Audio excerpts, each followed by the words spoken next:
꿈에도 그리던 미국. 그것도 자유의 여신상이 있다는 뉴욕에 도착했다. 공항엔 유학원 관계자라는 어떤 아저씨가 마중 나와 있었다.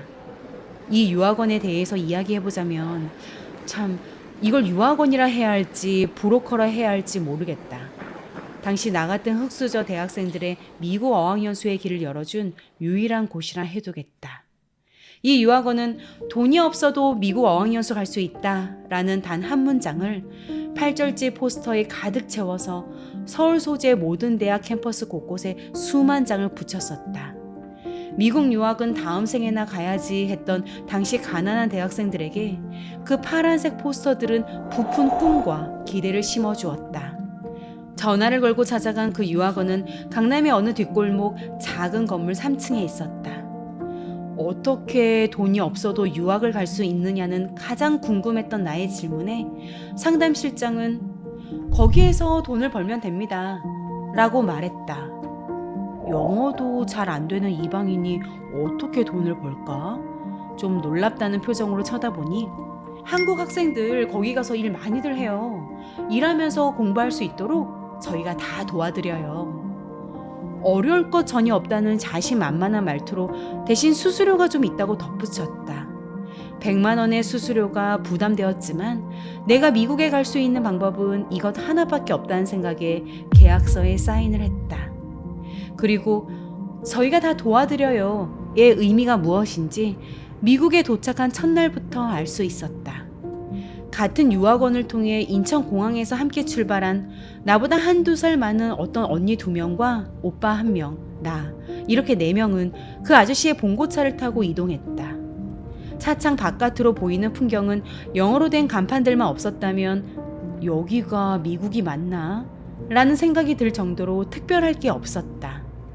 라가디아 공항에서 숙소로 이동하는 그 길엔 스산한 바람이 부는 들판과 이따금 보이는 회색 건물들이 같은 장면을 반복하듯 스쳐 지나갈 뿐이었다.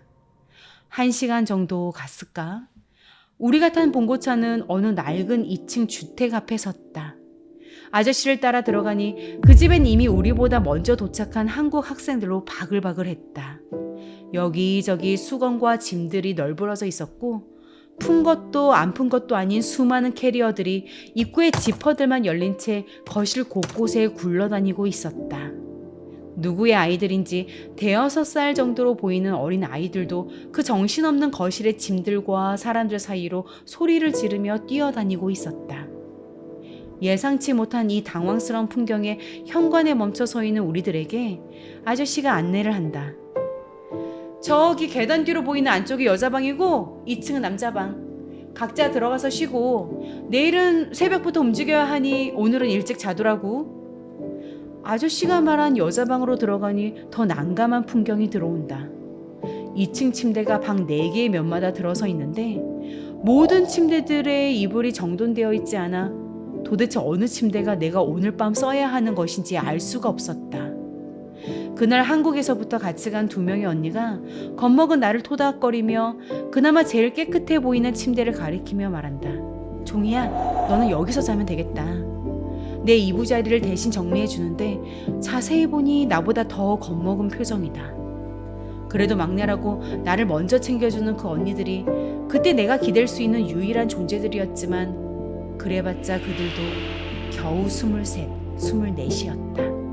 이튿날 아침이 밝았다. 어젯밤 거실을 뛰어다녔던 어린아이들의 정체를 알게 되었다. 공항에 데리러 왔던 아저씨의 자녀들이었다. 어젯밤에는 못 봤던 아저씨의 젊은 아내도 아침에 보았는데 불만이 가득 찬 표정이 역력했다. 서울 유학원에서 상담했을 땐 미국에 가면 일자리와 집을 구하기 전까진 우리 유학원이 마련한 숙소에 머물게 되고 아침엔 조식도 제공됩니다 라고 했었다. 그런데 그 숙소는 알고 보니 학생들을 위해 따로 마련된 기숙사나 호텔이 아닌 그냥 허름한 가정집이었고 조식은 그 집 가족들의 아침 식사 시간에 끼어 앉아 먹는 걸 의미했다. 입이 한 잔은 나와서 계란 껍데기도 걸러내지 않은 후라이와 마른 식빵을 식탁에 던지듯 탁탁 내려놓는 그 집의 안주인을 보면서 나는 직감했다. 이곳에 오래 머물 수는 없다는 것을. 우리는 다시 어제 그 봉고차에 탔다. 이번에는 우리뿐 아니라 그전부터 도착한, 그러나 아직 이를 구하지 못한 다른 학생들도 함께 탔다. 오래 머물수록 안주인이 주는 눈치와 타박이 심해졌는지 다들 풀죽은 모습이었다. 9인승짜리에 10명 이상이 들어가 앉으니 좁은 봉고차가 터질 듯 했다. 아저씨는 어느 한인마트 앞에 차를 세웠다. 그곳에서 벼룩시장 신문을 잔뜩 들고 나와서 우리에게 하나씩 건네준다. 미국에도 벼룩시장이 있구나 생각하고 있는데 운전석에 앉은 아저씨는 몸을 돌려 우리에게 특정 페이지를 펼쳐 보였다. 구인구직란이었다. 여길 보고 마음에 드는 곳에 전화를 하라고 했다. 서울 유학원에서 말한 우리가 도와준답니다 라는 의미는 한인마트에서 벼룩시장 신문을 사서 건네준다는 말이었다. 이걸로 수수료 100만 원을 받았던 거야? 생각이 들었지만 이젠 어찌할 수 없는 일이었다. 최대한 빨리 이곳에서 내 살 길을 도모해야 했다. 그런데 도무지 이 수많은 구인 공고 중에 어디에다 전화를 걸어야 할지 알 수가 없었다. 아직 가로로 된 길이 스트리트인지 애비뉴인지도 헷갈리는데 어느 위치에 있는 상점에 전화를 해야 할지부터 막막했다. 휴대폰은 아저씨의 것을 빌려서 돌아가며 전화를 거는 시기였다. 한 명 한 명이 자신이 고른 상점에 전화를 걸 때마다 봉고차 안은 함께 긴장 속으로 빠지며 통화 소리에 집중했다. 수학이 넘어 상대방은 한 명인데 봉고차 안에 있는 10명이 한꺼번에 면접을 보는 느낌이었다. 벼룩시장에 올라와 있는 구인란에 적힌 곳은 대부분 한국인 사장이 운영하는 식당이나 델리였기 때문에 영어로 전화를 걸 필요는 없었지만 낯선 이국 땅에 온 지 며칠 만에 전화로 일자리를 구해야 한다는 건 매우 황당하고도 긴장되는 일이었다. 먼저 건 다른 이들의 통화들은 번번이 실패였다. 전화를 걸고 떠듬떠듬 저 한국에서 온 학생인데요. 일할 사람 구하나요? 라고 물으면 수화기 너머에서는 시끌시끌한 주방 소리, 손님들로 들리는 사람들의 말소리 속에 짜증스러운 사장의 대답이 스피커폰도 아닌데 또렷하게 들렸다. 한국에서 지금 막 온 학생은 안 뽑아요.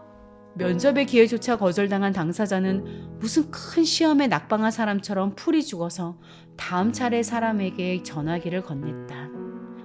그 통화들을 들으며 난 속으로 생각했다. 학생은 안 뽑는다? 학생은 왜 안 뽑는다 했을까? 그리고 한국에서 지금 막 왔다는 이야기는 하지도 않았는데 어떻게 알았을까? 무슨 말은 하고 무슨 말은 하지 말아야 할까? 내 차례가 되었다. 내가 고른 곳은 땡땡 살롱이란 곳이었다. 식당이나 슈퍼마켓은 아무래도 영어가 유창해야 뽑힐 것 같았는데 이곳은 영어를 못해도 무방하다는 문구가 써 있었다. 한국인 부부가 운영 중이라는 부분도 안심이 되는 부분이었다. 알고 보니 그 살롱이란 곳은 미용실이 아닌 네일샵이었다. 2000년대 초반이었던 그때만 하더라도 한국에는 네일샵 문화가 거의 없을 때였다. 네일샵이 정확히 어떤 서비스를 하는 곳인지 모르고 건 전화였다. 일단 나는 학생이란 말은 뺐다. 안녕하세요. 벼룩시장 보고 전화를 드립니다. 제가 원래 다른 곳에서 일했는데요. 이번에 그 가게가 다른 지역으로 이사를 가서요. 여기 적혀있는 주소를 보니 제가 있는 곳과 가깝고 일도 저랑 잘 맞을 것 같아서 그러는데 한번 찾아가 뵈어도 될까요? 라고 했다. 나도 모르게 튀어나온 거짓말에 내가 흠칫 놀랐으나 수화기를 꼭 지웠다. 그래요? 안 그래도 사람 구하는 중이긴 한데 어쩌나 내일부터 주말까지는 내가 뉴저지 지점에 계속 가 있는데. 그러셔요? 그럼 오늘 찾아가 뵈어도 될까요? 혹시 3시 어떠셔요? 오늘도 와볼 수 있겠어요? 잘 됐네. 알겠어요. 그럼 거기 적힌 주소로 한번 와봐요. 한 번에 성공을 했다. 전화를 끊고 나서 벼룩시장에 적힌 어드레스를 내 수첩에 옮겨 적으려 하는데 묘한 공기가 느껴졌다. 봉고차 안이 부스럭거리는 소리 하나 없이 적막하다. 그걸 어떻게 단번에 해내냐는 경이롭다는 눈빛인지 아니면 어쩜 그렇게 아무렇지도 않게 뻥을 칠 수 있느냐는 경멸스러운 눈빛인지 좁고 어두운 봉고차 속 모든 눈동자가 나를 향하고 있었다. 그 적막을 깨고 짝짝짝 아저씨의 박수 소리가 들린다. 운전석에 앉아있던 아저씨는 내가 있는 자리까지 자기 몸을 쭉 빼고는 내 코앞까지 와서 흥분한 듯 말했다. 야, 너 이름 뭐라고 했지? 야, 얘들아, 얘처럼 해야 되는 거야. 봐봐, 당장 와보라 하잖아. 어떠세요? 도 아니고 어떠셔요? 라고 하잖아. 야, 난 처음 듣는다, 이 말투. 얼마나 싹싹한 말투니? 얘 얌전히 앉아있더니 맹랑한 센스가 있네. 날로 심해지는 와이프의 등살 때문인지 한 명이라도 자기 집에서 빨리 내보내야 했던 아저씨는 신이 나서 나를 칭찬했다. 봉고차는 우리 모두를 태운 채 나를 면접에 데려다 주기 위해 롱아일랜드로 향했다. 그곳은 퀸즈 시내에서 40분 정도 떨어져 있는 한적한 고급 주택가였다. 네일 아트를 배워본 적도 없는 나는 그 자리에서 바로 채용이 되었다. 당장 기술이 없기에 손님을 받을 수도 없고 영어가 안 되니 오는 손님을 응대하거나 예약 전화를 받는 것도 어려운데 무슨 마음으로 나를 채용하나 싶기도 했다. 나는 그 2층 집 안주인의 눈칫밥에서 가장 먼저 탈출한 사람 중 한 명이 되었다. 한국에서부터 같이 출발했던 그 언니 2명과 나, 이렇게 셋이 나누어 분담을 하기로 하고 퀸즈 프러싱 중에서도 가장 저렴한 방을 얻어나갔다. 어학원 학기 시작은 3개월 후부터였으니 당분간은 풀타임으로 일을 할 수 있었다. 집 문제도 해결되었고 이제 새로운 마음으로 일만 하면 되었다. 같이 살게 된 언니들도 한 명은 델리의 캐셔로, 한 명은 한인 식당의 서빙직으로 일을 구했다. 월요일이 되었고 나는 미국에서의 첫 출근을 했다. 그리고 영어도 안 되고 기술도 없는 나를 왜 별다른 질문도 없이 바로 오라고 했는지 첫 출근 날 알 수 있었다.